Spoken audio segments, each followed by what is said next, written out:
Hey guys, welcome back, and today we have another week of box office, so let's get into it. Up first, we have Juliet, which played to 97% last week and 1,187,866 to this week's 100.36 and 1,715,481 for 9 performances. And just to quickly recap, Juliet was doing very poorly this year, and then stunt casting, which means that a show is doing poor, is what led to its resurgence. Without stunt casting, I'm pretty sure this would have closed this year. I think that it will be safe and will not close in 2025, but it could 100% close in 2026 if the stunt casting does not last. But Hadestown and Moulin Rouge have kind of been going off of stunt casting for the past 2.5 years, so I think Juliet can do the same thing. So basically what I'm trying to say here is Juliet is not going to go anywhere anytime soon, but it is definitely on life extension due to stunt casting. The Louis Armstrong musical played to 61% last week and 78% this week. Last week, 563K. This week, 733K. Again, I have no idea what's going to happen with this show. It's going to close this year in 2025, 100%. It's just a matter of when. And it could be before the Tonys, it could be after. I could definitely see this playing after the Tonys and trying to make it past that, but we'll see what happens. I think if it continues to do below 700K, then I think it will close before the Tonys, specifically doing 400K, 500K. It can maybe survive with like a 6 in front of it for just the next 2 months, but they're going to be tough. Back to the Future is ending on a high note with 92% last week and 1,291,512 to this week's 101.46 and 2,007,838. Cabaret, the Kit Kat Club, had its best week with its 2 new leads, though I still think it's going to close in March, and it should. Apparently, Eva Noblezada is potentially going to play Sally Bowles, so they might try and see if they can get this to go till the end of the year, but again, it's such an expensive production that I just don't think they're going to get someone on the level of Gail and Eddie that will bring in that kind of box office. But last week, 95% and 1,219,044 to this week's 98% and 1,490,054. Death Becomes Her had its best week yet, playing to half of 2 million, 94% last week, and 1,330,645 to this week's 98% and 1,559,210. Elf continues to smash records for 8 performances, 98% last week, this week 95%, and 2,295,548. Gypsy, with 1 performance, played to 101% capacity and 280K, but that's because of the illnesses. Hadestown did phenomenal without any stunt leads in it, or any stunt casting. Last week, 100.34 and 1,020,458. This week, 101.29 and 1,347,322. Again, quickly, Hadestown is surviving because of stunt casting. I think if they had had no stunt casting, they would have closed in 2025 or about now. It seems like there's no major stunt casting, but the fact that it can still bring in this level of box office during Christmas is a very good sign for Hadestown. So will it close this year? No. If it does close, it's not going to be until January of 2026. But I mean, all they really need is to get 2 big stunt casts, and they can make it into 2026. But again, I have no idea if it will. I mean, it's definitely been on death's door for like the past 2 years, and they've managed to surpass that. But at some point, it catches up with you. Father Time, it catches up, and the show has been losing steam. But hopefully it's going to continue to gain steam, because I do not want Hadestown to close. I'm just saying, from a business perspective, it seems like the interest in the production has waned since we got back from COVID. Hamilton sold out, playing to last week of 2,491,550. This week, 2,938,288. Hell's Kitchen, 94% last week, and 1,452,601. This week, 99% and 1,797,728. And now, the moment that we have actually all been waiting for. Maybe happy ending. It made $1 million. I can't. This chair is squeaking, as you can hear. It's bad, but I'm clapping. This. I always fantasized about it. I thought it was gonna never happen, but I hoped, I dreamed, and it happened. Maybe Happy Ending played to 99% capacity compared to last week's 95%, 810K last week, and 1,019,324 with an average ticket of 129. So yeah, maybe Happy Ending had its first ever true profitable week, and I'm so happy. This is exactly what Maybe Happy Ending needed. This was a pivotal month for Maybe Happy Ending, and it exceeded expectations. Making $1 million is exactly what it needed, and again, no new musical has ever done this. This is a rarity. This will not happen all the time. And I've explained in nauseam, and if you want to get my full explanation, you can look at past videos about kind of the trajectory that Maybe Happy Ending was on, which was pretty poor, and then it kind of rebounded because of the change in marketing, the amazing reviews, the simple concept. And the fact is that Maybe Happy Ending, unlike Akimbo and Strange Loop, is not a high concept show.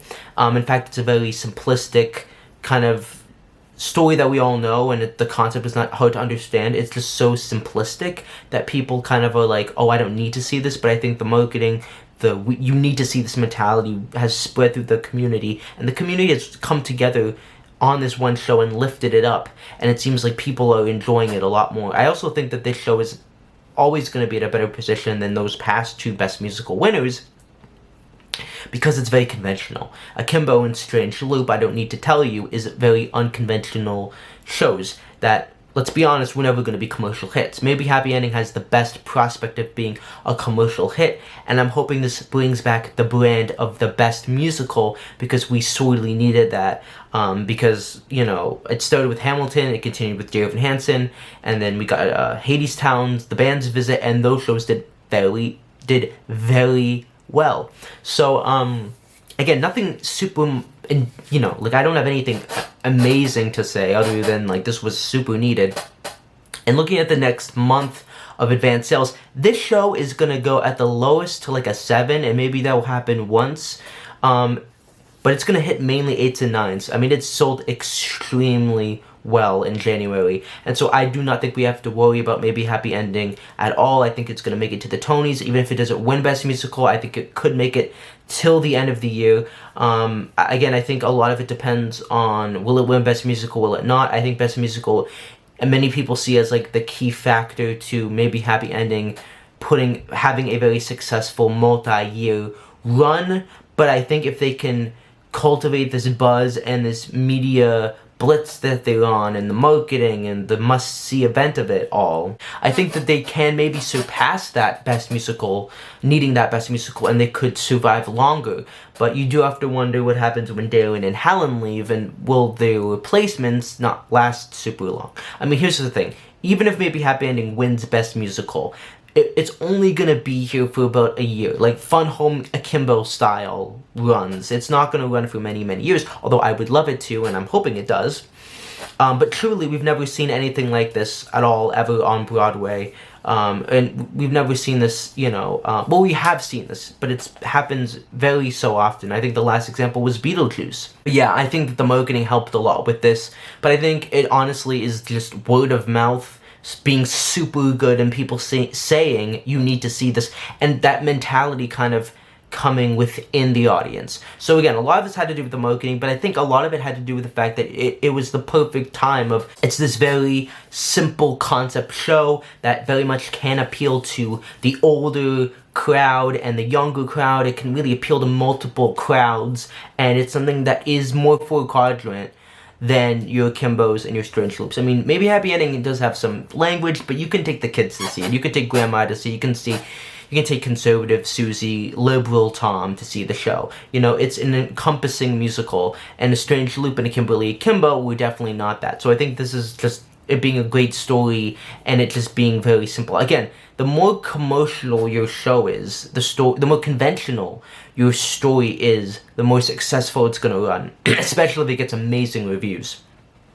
And that's not to say that that's as an insult, because, maybe Happy Ending and Hadestown are very conventional stories that have become very successful because I think they have very non-musical theater scores, they have very relatable storylines, and they're told in very unconventional ways, but it's still it's very traditional prism, if that makes sense.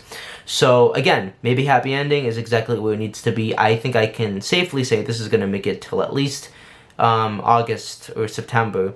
I honestly think it might be here a year from now, but again, there's a lot of unknown variables, but for right now, it is doing absolutely what it needs to be doing, and it's on the correct track, for maybe Happy Ending. And yeah, so that's kind of the whole thing. And again, like, even shows that, like, were fan favorites, like Shocked or Some Like It Hot, they did not get, like, the critical reception to maybe Happy Ending. I have never seen this kind of reception since, like, Dear Evan Hansen. Like, maybe I'm over exaggerating it, but maybe Happy Ending has had such a universal acclaim from audiences and critics, and that's a huge thing that people are like, why didn't Lempicka succeed? Why didn't these shows succeed when they're so beloved? Why is Teeth closing? There's a lot of frustration with that. It's because there's a lot of reasons, but mainly what it boils down to is either your show is too non-commercial, too unconventional, too high concept, too uncommercial, that no matter what great marketing you do, and Teeth definitely had some very solid marketing, much better than, like, Strange Loop, for example. That it's a show about a woman with teeth in her vagina. Like, you're not gonna get that audience you need to cultivate in a 500-seat theater. It's just, in this culture, in this way of life, it's just not gonna happen. And that's just the cold, hard facts. Same thing with Akimbo and with A Strange Loop. With maybe Happy Ending, it's a very conventional idea. And unlike Some Like It Hot and Shocked, which were great pieces that audiences loved, they didn't get the acclaim, the buzz, the community gathering that maybe Happy Ending has gotten. And that's very hard for one show to do, which is why it doesn't happen so often. But again, that's just a quick sidebar into why maybe Happy Ending is succeeding and why other shows don't, even though they get similar acclaim and Tony noms and wins. Moulin Rouge went from 92% to 99%, and 1,284,599 to 1,686,456. Again, Boy George is going to come in and he will save it from closing in 2026. So I predict that Moulin Rouge is going to be here for at least another 2 years. But again, it is definitely on death's door and is only being saved by stunt casting. 6 played to 100% capacity and 1,367,523 this week. Suffs played to 101% capacity, and last week 1,070,959. This week 1,273,704. Sunset Boulevard 92% last week and 1,666,124. This week 97% and 1,804,291. Swept Away in its final week, 87% last week and 499K to this week's 98% and 717K. The Great Gatsby played to a whopping 2,618,359 and 99% of seats filled for 9 performances compared to last week's 98% and 8 performances and 1,774,769, having, I believe, either the highest top ticket or the second highest top ticket, and being in the top 5 grossing shows. I mean, I was a hater. Still kind of am, but you can't deny that this show is a bona fide hit that's going to be here for many more years to come. The Book of Mormon also did amazing. 9 performances, 101% capacity, 1,803,112. I know a lot of people are like, could Book of Mormon close? And it is not closing anytime soon. These numbers confirm it. The Outsiders finally hit $2 million, selling out both weeks with 102% capacity. and 1,729,871 last week, and 2,015,452. Finally, Wicked played 100% capacity for 9 performances, having the highest weekly gross of any musical on Broadway ever, at 5,037,392.